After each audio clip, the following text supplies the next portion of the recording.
Bloomberg Audio Studios. Podcasts, radio, news. You're listening to the Bloomberg Balance of Power podcast. Catch us live weekdays at noon and 5 p.m. Eastern on Apple CarPlay and Android Auto with the Bloomberg Business app. Listen on demand wherever you get your podcasts or watch us live on YouTube. Tyler, Kendall here in Washington alongside Joe, Mathieu, and the federal government is reopened after the longest shutdown in U.S. history. Now, this is a funding package that includes a stopgap measure, which means that we are funding partially the government through January 30th. Some key agencies will be funded through the fiscal year, like the USDA. So theoretically, the question of SNAP benefits should be off the table for the next negotiation. But we do have our eyes on the next negotiation because this deal does not address that core demand that we saw from Democrats when it comes to expanding the expiring Affordable Care Act premium subsidies, looking for an extension there. We heard from President Trump last night, who put the blame squarely on Democrats, as Democrats themselves have been saying that they did this to fight for the American people. With my signature, the federal government will now resume normal operations. They had to do it the hard way, and they look very bad, the Democrats do. I just want to tell the American people, you should not forget this. When we come up to midterms and other things, don't forget what they've done to our country. We'll work on something having to do with health care. We can do a lot better. We can do great. It was around 10:30 last night in the Oval Office, and a big round of applause for the president as he put the Sharpie to paper. And we start with what's going on ahead of our conversation with Congressman Brad Sherman, the Democrat from California, will be with us in just a moment. We start with Laura Davison, our Deputy Washington Bureau Chief, here at the table. Laura, this is seen as a good moment for the president, or at least he was casting it as a good moment, a victory, he called it. Did anyone actually win here? No one actually won. In fact, a lot of people lost in terms of federal workers who went without pay and SNAP benefit recipients. From a political angle, Republicans came out ahead.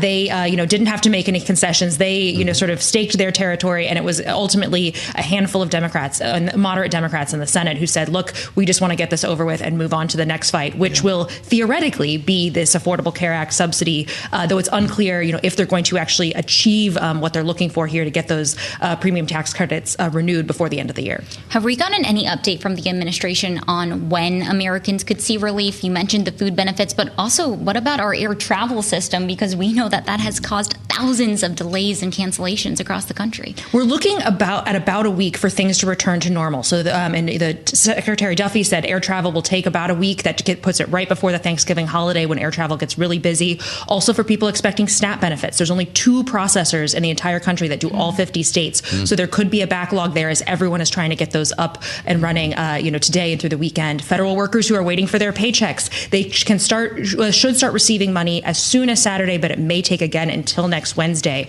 There's also going to be a higher withholding rate so that they may have to wait. Their paychecks may be smaller than anticipated, and they'll get that in a refund next year. So there's not, this is not no one is held completely harmless here. There are, some latent effects that will continue. Wow, remarkable. So, all right, everybody comes back next week with new vigor. I guess there's going to be a debate over health care, but we still don't have a plan from Republicans, right? So this starts as a debate over extending Obamacare subsidies, or are we starting from scratch? Because we're hearing from Republicans that Obamacare simply makes health care less affordable, and they like the president's idea of sending money directly to people.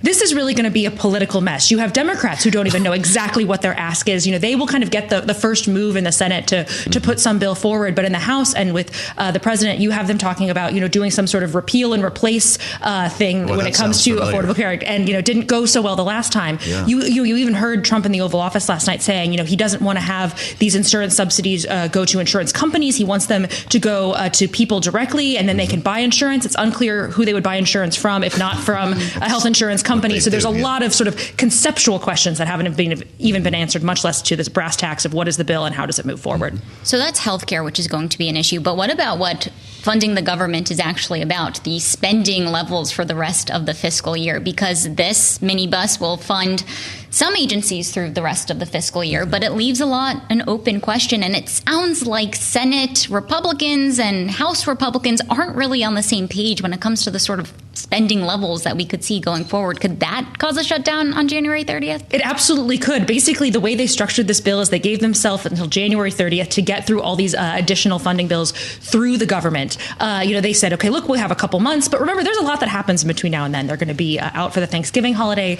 out for Christmas. Then suddenly they will be back, and that deadline will be bearing down on both chambers of Congress again to get all of this work done. And emotions are not going to be in a great place. There will probably be some tension over this healthcare fight. There may be tension over whatever new political crisis comes up within the next couple of months. So we should not expect that things will be smooth sailing come the end of January. People should definitely keep their calendars open. Oh my God. Okay. In the meantime, then, when we start considering the idea of regular order, that would require a lot more work to actually get all 12 spending bills together. Do we potentially see another CR? I mean, how serious are we about regular order? Because that hasn't actually taken place in a generation. I feel very safe to say that we are not serious about regular order in the U.S. Congress. It could be another situation like we've seen here of a minibus, a couple of those bills packaged together with another CR, and there's just an iterative process to get this done. Or it could just be a straight blanket CR. Democrats are going to have to figure out their strategy. Do they try to force a shutdown or play a game of chicken again? Or do they just say, look, we need to get this resolved? The political calculations for both sides will be different in January. You're just that much closer to the midterms. Those are the things. Democrats are also hoping that Republicans are feeling pressure from this healthcare fight. If there isn't a resolution by the end of the year, that they're suddenly, they're hearing from their constituents. ACA subsidies, tend more towards Republican states than Democratic ones. So there's definitely no political risk there for Republicans. All right. Well, we may have the chance to pose that question to a Democrat coming up here on Balance of Power. Laura Davison, Deputy Bureau Chief here in our Washington Bureau. Thank you, as always. And for more, we turn now to Congressman Brad Sherman. He's a Democrat representing California's 32nd District. He joins us live now from Capitol Hill. Congressman, thanks so much for joining us here on Bloomberg. I just want to start with big picture, get your perspective here first. What did Democrats achieve now that the government's reopened? Well, at the very least, we raised the awareness that we're about to see a doubling of these premiums for 24 million Americans. Hopefully, people will be calling the White House and demanding that we fund that premium subsidy the same way we have for the last several years. And hopefully the president will get the message. Instead, what he's doing is he's throwing out, just to distract people, the idea, well, maybe you'll get the money and some of you'll get the health care too. If he had a particular proposal, that would be fine. But since he came down that escalator, he's been saying he's going to replace Obamacare with something much, much better, and he'll tell you next week what it is. And his objective is to destroy Obamacare and replace it with nothing. Wow. Congressman, I appreciate your joining us and staying in town here. I know a lot of folks have already left. I'm just wondering if you think this was worth it. Did Democrats in the Senate cross over too early? Because we kept hearing that a promise of a vote was not enough, and it looks like there is no promise in the House. The promise of a vote is illusory. Even if they were to vote it on the Senate, it probably wouldn't pass because Republicans would vote against it. Even if it passed the Senate, it would be shredded as soon as Mike Johnson, the House Speaker, got his hands on it. So that's an illusory promise. What we really need is to bring down the cost of the overall health care system. And that requires, I think, adopting Medicare for all. We've just got a crazy and complicated and very expensive system in this country. Medicare for all is the way to make it sane. Also, I'll be introducing a bill later this month or early next month to regulate all pharmaceutical prices the same way we regulate electric prices. Well, I appreciate you bringing up some tangible policy solutions we could see to help lower costs for Americans when it comes to health care, because we've heard Republicans say that just extending the Affordable Care Act premium subsidies would be putting a subsidy on top of subsidies. That's often the talking point that we hear. But I'm wondering, do we need to see an extension first when it comes to these tax credits in order for there to be time down the road to negotiate on a fuller deal like you might be outlining here? Look, President Trump, he keeps talking about abolishing Obamacare and replacing it with something even better, and he won't propose anything. Progressive Democrats have. We call it Medicare for all. But that's not a solution to the problem that we have in the next 6 weeks. those premiums are going to double. We need those subsidies restored. And if millions of people will call the White House and say that, it'll happen. Medicare for all. Congressman, you're bringing us back to 2008, 2009. If Barack Obama could not get that done, how do you do it with this Congress? Well, we tried Obamacare. It's worked, I think, reasonably well. Republicans think it needs to be repealed and replaced. They don't have a proposal. We do. And I think that as more and more attention is paid to our health care system, we'll realize that we are by far not the healthiest of the rich countries in the world, but we pay usually about double for health care what other advanced countries do. A system of covering everyone makes sense and would be a lot less expensive. Have you gotten any indications from Republicans that this is something that they would negotiate on? Have any talks been happening on Capitol Hill? I realize you've only been back for one day, but it is clear that this has been the issue that we've been teeing up for a conversation on this entire shutdown. There are a few Republicans that want to restore the Obamacare subsidies, more in the Senate perhaps than in the House, but Republican leadership, I think, is going to try to do either nothing or do just a little bit so that they can say they did something. But they're hell-bent on even increasing the tax cuts for the very wealthy, and they know they can't do that without gutting programs like Obamacare. I want to ask you about the discharge petition that we now understand will get a vote next week to release the Epstein files. We spoke yesterday with Ro Khanna and with Tim Burchett about their efforts here to get the files out. And I'm wondering if you're prepared for that vote, and if that's as far as we go, Congressman. It doesn't appear to have support in the Senate. The president would have to sign it, right? Is the Oversight Committee the best venue for these documents? Well, the best venue is the floor of the House, and we will be voting on that next month. But it's going to take a lot of political pressure to get the Senate to vote on it. The reason for that is that in the House, you have a discharge petition process. So 218 members can sign, and a few Republicans joined us. In the Senate, it would take a lot of pressure on Thune because there is no discharge petition process. There's only popular will. But is there any indication that that pressure is building, or is this going to be a futile exercise if ultimately these documents don't get released?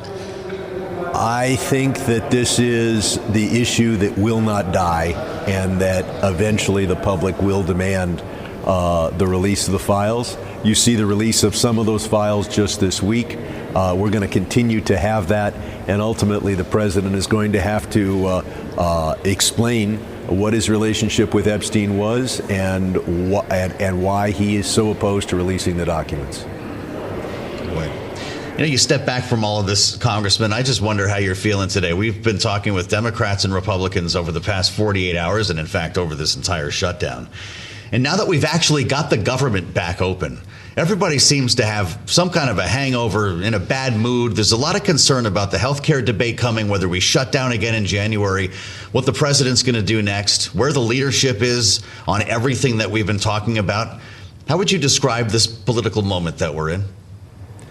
This country is more divided than it's been since the 1860s, and hopefully there'll be more people who say, I know I want this or I want that, but what I really want is a compromise that gives the other side something as well. I haven't seen that from either side of the political spectrum, and all the polls are telling, and a lot of the problem is your phone, which is programmed to give you opinions that push you in the direction you're already in. And I wish I had a solution to that, but hopefully people are getting more of a reasonable and centrist view here on Bloomberg. So throw your phone in the water, Tyler. If only. Oh, absolutely. Watch Bloomberg, throw away your phone. Yep. Well, that's the political stakes, perhaps. I also wanted to pull on your expertise on the House Financial Services Committee and asked about the economic stakes here, because the NEC director, Kevin Hassett, today said that we may not get the unemployment rate for October. If hindsight's 2020, we're talking about the stakes right now. Do you think in a different world we should have deemed data essential so that we could have accurate forecasts for the economy? Absolutely. I think that what the Bureau of Labor Statistics does is essential. And I know it's been derided by this administration, but the fact is that you talk to people, they think there's inflation. The statisticians have shown us there's inflation. The only guy who doesn't see inflation is Donald Trump.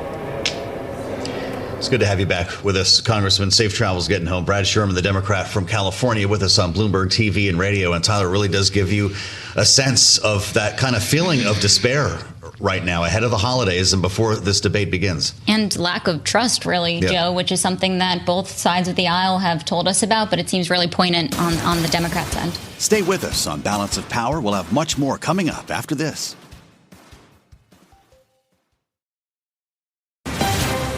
You're listening to the Bloomberg Balance of Power podcast. Catch us live weekdays at noon and 5 p.m. Eastern on Apple CarPlay and Android Auto with the Bloomberg Business app. Listen on demand wherever you get your podcasts or watch us live on YouTube. How about this yesterday? The U.S. Treasurer Brandon Beach presiding over the stamping of the final set of pennies at the Philadelphia Mint. And this is, by order of President Trump. It was back in February, he announced on Truth Social, for far too long, the United States has minted pennies which literally cost us more than 2 cents. This is so wasteful, he said. I've instructed my Secretary of the U.S. Treasury to stop producing new pennies. Let's rip the waste out of our great nation's budget, even if it's a penny at a time. He didn't write that one, did he, James? That somebody else put some time into that. Even if it's a penny at a time, I don't feel like that's Trump. Now, as I mentioned, there's a whole lot of them still in circulation, so you're going to still be seeing pennies. But then we're told some stores can't even get their hands on pennies anymore because they're going extinct. So let's get to the bottom of this. Producer James and I have fantasized about this panel, the Power Penny Panel, only on Bloomberg. There are two men up to the job. Bloomberg's Stephen Dennis, who's been following this story closer than any journalist really should, and Dan Flatley, who, of course, covers the Treasury for us. Look at these guys. Get on YouTube right now. Search Bloomberg Business News Live. Gentlemen, it's great to see you. Steve, if the president says it's time to rip the waste out of our great nation's budget, the nickel would be the place to start, wouldn't it? Let's go to the beginning now and what this means for the United States as the institutionalist you are to say goodbye to the penny. Are you doing okay?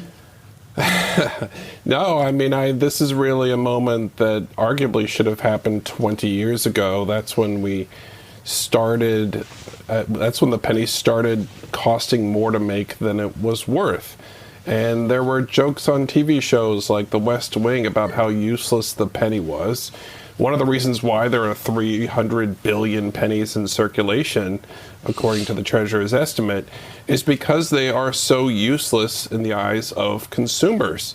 If you actually were using them, they wouldn't be in circulation. People would be spending them and not putting them in jars in their basements where most of those 300 billion pennies are. Right. So it just, it's one of those things where everybody that I talked to in Washington kind of saw the penny as a joke for a long time, but up until the Super Bowl moment with that tweet, people weren't willing to take on this issue. The Super Bowl moment, Dan Flatley, I'm sure you could feel the ground shake at the Treasury when this took place. I'm curious what happens. We're going to talk to a congressman from Pennsylvania a little bit later on, the ranking member on the Budget Committee. What happens to this mint that's been making these since the 1700s, Dan? Yeah, it's a great question, Joe. I'm sort of a rank nostalgist, so losing the penny, I felt a little sad. There were some great pieces yesterday. We wrote about it, obviously, but basically everybody who covers Treasury wrote something. It was kind of a unique moment because everybody who covers Treasury wrote something about the demise of the penny, and they all sort of had their own unique kind of take on it. I think the Times did like an obituary of the penny, and Our friends over at the Wall Street Journal did something, in a similar vein. And so, it was definitely a moment. I do think, it's not a small thing. Steve probably has the figures closer at hand, but let's say it's roughly around 3/4 of all transactions are done digitally now. Maybe there's a fourth or so that are still done in cash. But for those transactions that are conducted in cash, you have to give exact change a lot of times. It varies state to state. There's a sort of a patchwork of laws, but it does create some complications. I'm not saying that it's a reason to keep the penny around forever necessarily, but it does create some complications. And so you did have a couple of folks yesterday come out, including a association representing retailers, saying Congress needs to act here, provide some clarity, and that's kind of what we're waiting for now. So we'll see. I'd be curious to hear what the representative has to say. Well, we'll get into this a little bit later on. But Brendan Boyle will be here. So Dan points us to the real news here. This isn't just a nostalgia show, although I know there are some folks who are feeling a little sad right now. Retailers, Steve, want Congress to authorize rounding prices up to override state and local laws and food stamp regulations. We invoke SNAP here against the practice. So we're not going to see any more $2.99, $3.99. And then by extension, once they get rid of the nickel, what's the point anyway? Why don't we just charge dollars? Yeah, I mean, the reality is for the 84% and rising of people who pay with digital dollars already, they're going to see no difference. What the big fight is that the retailers, I think what they don't want is if, say, you're owed 3 cents change, they don't want to have to give you 5 cents. They want to keep that 2 cents. So even though pennies, are kind of worthless, if you're the Walmarts of the world or the Targets of the world and you have to deal with millions and millions of these transactions a year, that could, affect their bottom line to the tune of millions of dollars. So this is sort of the lobbying fight. They also want to get clarity. So there's one rule across the country, not a patchwork of state laws. And there are some regulatory hurdles involving SNAP benefits. There are bills in Congress. They have been debated. It's possible it could be included in one of these upcoming spending bills. But this is the culmination of decades of lobbying to keep the penny, specifically by the company that's made the billions and billions of blanks in Tennessee called Artisan. They funded lobbying campaigns, and they were very successful for a long time until it got, frankly, so ridiculous that we're spending almost 4 pennies to make every penny, and most of those pennies go straight into the trash drawer. The penny lobby. We're going to blow the lid off of that one next, although maybe it doesn't exist anymore. I guess that's the point of this. You still carrying change around, Steve? No, I mean, I haven't used cash in a very long time, except for occasionally to tip the person who cuts my hair. The only person I've seen in the U.S. Capitol pay with pennies in the last couple years have basically been really old senators who are sort of stuck in their ways, and you're kind of waiting behind them in line, and you're thinking, I'm thinking to myself, okay, this guy is wasting 10 seconds of his very valuable time, because they're a U.S. senator, 10 seconds of my very valuable time, 10 seconds of the cashier's time, and then that penny has to go be counted and then sent to a bank on a truck, and then from the bank to the Fed on another truck, and from the Fed to a retailer on another truck. For a penny, and it just strikes me as kind of silly that we still have them, but it is a part of Americana. A penny saved is a penny earned, a penny for your thoughts, and we are losing something. Except there are 300 billion out there. Now, here's one thing that the government doesn't. One thing the government really does not want you to do. They don't want people to panic and give them back their pennies. The last thing the government needs is to have 300 billion pennies returned to banks this week. That's one of the reasons I think why the treasurer is saying, hey, it's still legal tender. Yeah. You don't need to give it to us real fast. Because there have been studies done on this. But when John McCain tried to get rid of the penny during the first Trump administration, that warned, hey, it would cost us lots and lots of money if people did that, because we don't have the facilities to securely store 300 billion pennies. You know, Rick Davis is listening to this. We're going to talk to him in a moment about John McCain's role here. Dan, you carrying change around? You keep a couple dollars in your pocket? You know, Joe, I come not to praise the penny, but to bury it. But, wow. You know, I will give two quick thoughts, you know, in response to Steve's commentary there. I mean, one, I was at the drugstore over the weekend, and all the cash registers, the self-serve thing, everything went down at the same time. And the clerk behind the counter said, "Do you have any cash?" Of course, I said, "No, I don't have any cash." And so I had to put my stuff back and walk out because they weren't conducting transactions digitally. So that does happen from time to time. And the other thing was, you know, I thought on a more, again, nostalgic note, but, you know, Derek Tyre, who's performing the duties of the deputy secretary, was at the Mint yesterday. And one of the things that he said, which was interesting, was he noted that the penny bears the imprint of Abraham Lincoln. And he talked about the history there. And he did say, which I thought was kind of funny, and I put it in the story, but he said, you know, as somebody who has studied and practices accounting, I appreciate, you know, that Abraham Lincoln was always diligent about getting everybody the penny, you know, down to the exact change and all of that. So, I mean, I think to Steve's point, we're probably better off without the penny. It makes sense, but I will miss it. We're reassembling our panel here when the nickel goes away, because I'm guessing that comes next. Steve Dennis, Dan Flatley, thank you for fulfilling your mission on this passion project only at Bloomberg.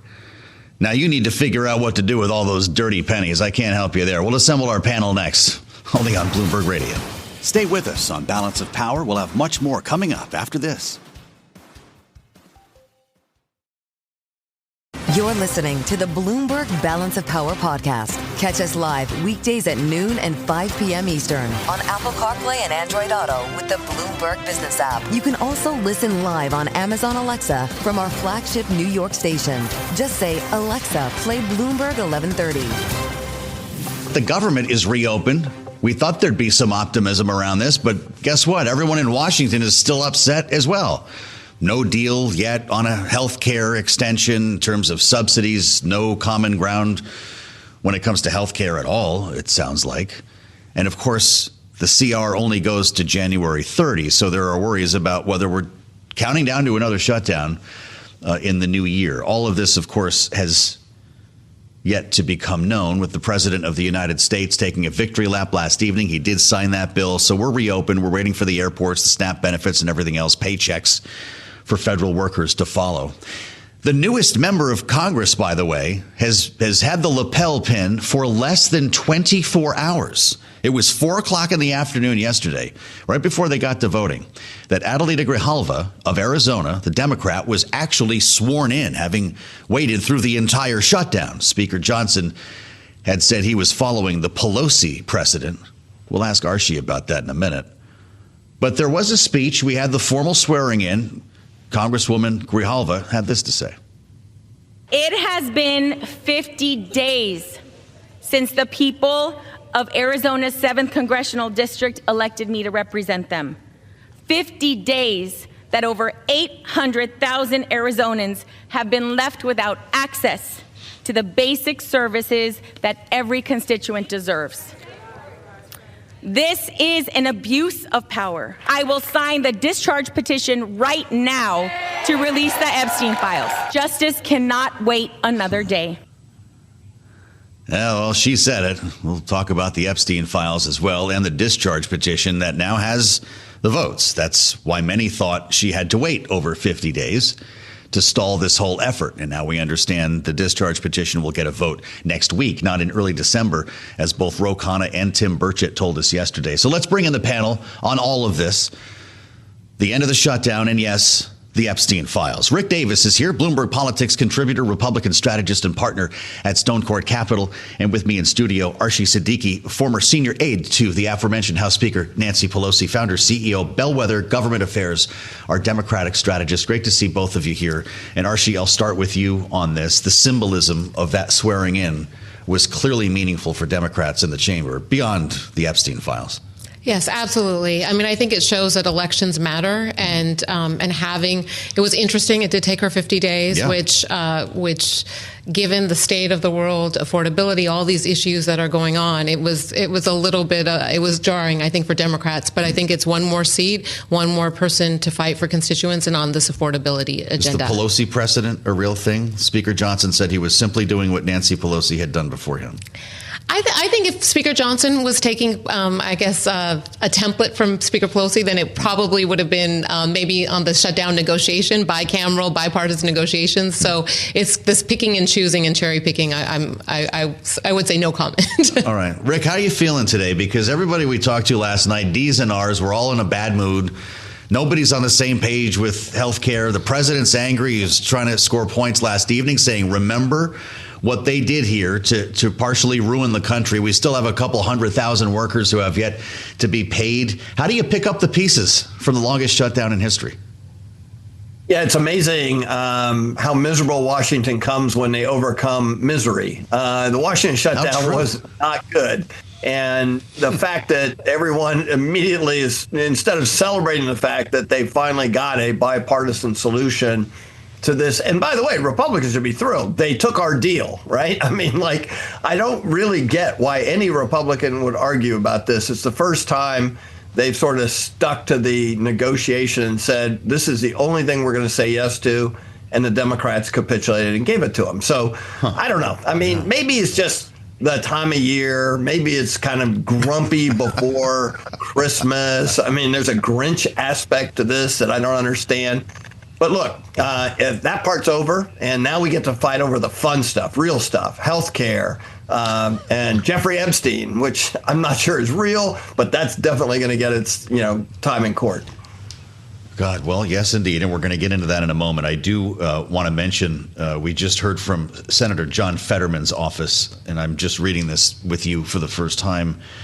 During an early morning walk, Senator Fetterman sustained a fall near his home in Braddock, and they say out of an abundance of caution, he was transported to a hospital in Pittsburgh. Upon evaluation, it was established that he had a ventricular fibrillation flare-up that led the senator to feeling lightheaded, falling to the ground, hitting his face, and he did sustain minor injuries, it says. The senator had this to say: if you thought my face looked bad before, wait till you see it now. So he's at least got his sense of humor with him still, and we'll let you know if anything else comes from all of this. Senator John Fetterman falling this morning while he was out for a walk. So let's talk about this effort to expose the Epstein files, because if you've been reading anything recently, you see that many are being exposed, having been released through the Oversight Committee in the House. Democrats released a couple of selected emails yesterday. It didn't make the president look very great. And then Republicans dropped about 20,000 documents here, as they had promised to do in this effort. The Speaker, Mike Johnson, was asked about all of this last evening, the effort to bring this through the committee and also by the discharge petition we were just talking about. Here's Mike Johnson. We have been for maximum transparency of the Epstein files from the very beginning. What I was opposed to is the reckless disregard that was used in drafting the discharge petition. And we've been over this many times, but it was not drafted in such a way that it would adequately protect innocent victims. We have a responsibility to do that. There's as many as 1,000 women, by some estimates, of people who have been victimized because of the sex trafficking and Epstein and all these horrendous, heinous crimes, and we can't have them subjected to any further harm. So we wanted to make sure that they were properly, whose names were properly redacted out of the files. But the discharge petition is not only reckless, it is also a totally moot point. So let's get into this for a minute, Archie. Let's get real about this. Let's say it actually passes, and we understand that 40 to 50 Republicans probably vote yes on this. Then it goes to the Senate, where it could die. And even if it passes the Senate, the president would need to sign it. So what's this effort all about? Is it simply getting people on the record? Well, I think it's interesting what Speaker Johnson, the way he laid it out, because discharge petitions, as you know, are not the ideal preferred way to make policy. Yeah. They are a procedural tool for the minority to really push the envelope, but they certainly are not well suited. So there was a way to do a bipartisan effort to actually come up with smart legislation that actually does focus on these women, 1,000 women, as the speaker mentioned. And this is serious stuff. There are many of these victims really want accountability. They want transparency, and that is the charge. And it's up to the House and Senate to put that pressure on the White House to get this over the finish line. Is the discharge petition a waste of time, Rick, or is it important to get people on the record, in this case, likely Republicans, who would potentially be voting no? Yeah, if you look at it from the perspective of sort of the Republican MAGA base that has been pushing for this, and it's been promised to them, throughout multiple campaigns by the President of the United States and other leaders, the reality is they're not going to be happy, right? I mean, even though the focus is on Congresswoman Grijalva and being the 218th vote, this has been something Republicans have been talking about for a long time. And they're not going to be successful. I mean, as you pointed out, the process will work against them. Sure, they'll get this discharge petition done next week. It'll go to the Senate, where it likely will die, but it will not have Donald Trump's pen attached to it. I mean, this won't be one of the beautiful signatures on a fancy leather-bound document. And so what's going to happen then?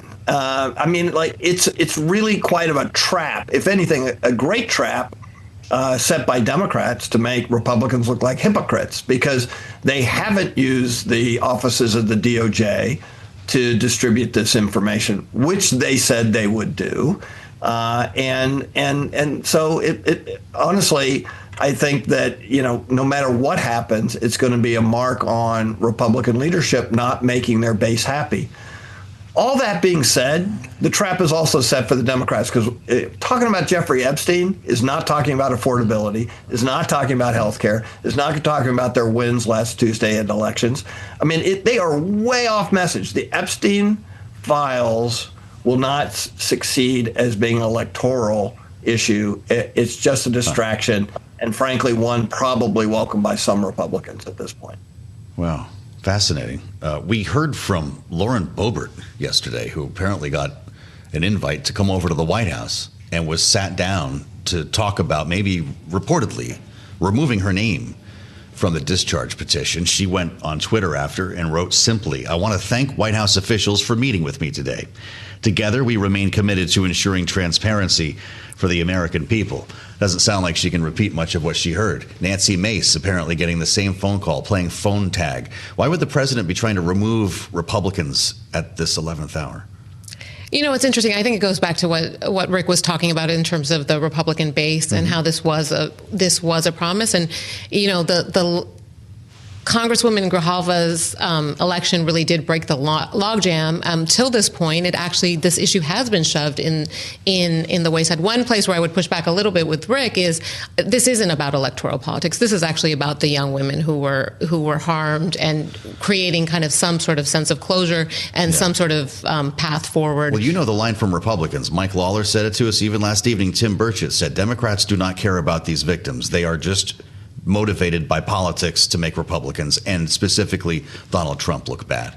Well, you look at it's a pretty tough line. It's a tough line, and on top of it, if I think Rick is right. If anything, if Democrats were being political, it would be talk about, especially after these last elections, talk about affordability, double down there, and put this in the background. But I think at every level, Democrats know that they have to push this forward to do the right thing by these women. You know what else Tim Burchett suggested last evening, Rick, that we've heard from a lot of Republicans, is that if there was actually something in here that would damage Donald Trump, Democrats would have pulled this out during the campaign. Is there not some truth to that? Well, some of these records have not been seen by anybody, Democrats or Republicans alike, and so it's hard to tell who had eyes on any of this stuff. And look, I mean, it's pretty clear that the only reason Republicans released the 20,000 pages they released is because the Democrats released a few dozen pages that were specific to Donald Trump. So honestly, I mean, it's just the lack of transparency and honesty in this process is pretty sad. But again, it's all off message. Republicans shouldn't be talking about this, and Democrats are going to miss an opportunity by talking about this. And the whole thing, I think, is just a distraction to the American people. None of these promises should have been made.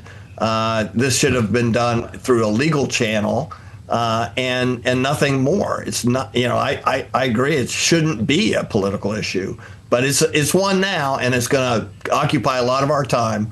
But I would also remind everybody, once you've signed a discharge position and it goes live, in other words, it has the 218th number, you can't take your name off of it.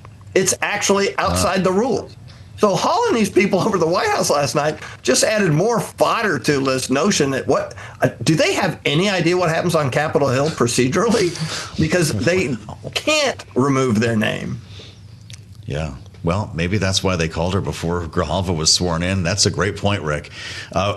Fascinating conversation that's going to get louder next week because we're going to have the vote on the discharge petition. And reportedly, Ro Khanna and Thomas Massie will be having another news conference with victims. So prepare to hear a lot more of this. Rick Davison, Archie Siddiqui, thanks for listening to the Balance of Power podcast. Make sure to subscribe if you haven't already at Apple, Spotify, or wherever you get your podcasts. And you can find us live every weekday from Washington, D.C. at noontime Eastern at Bloomberg.com.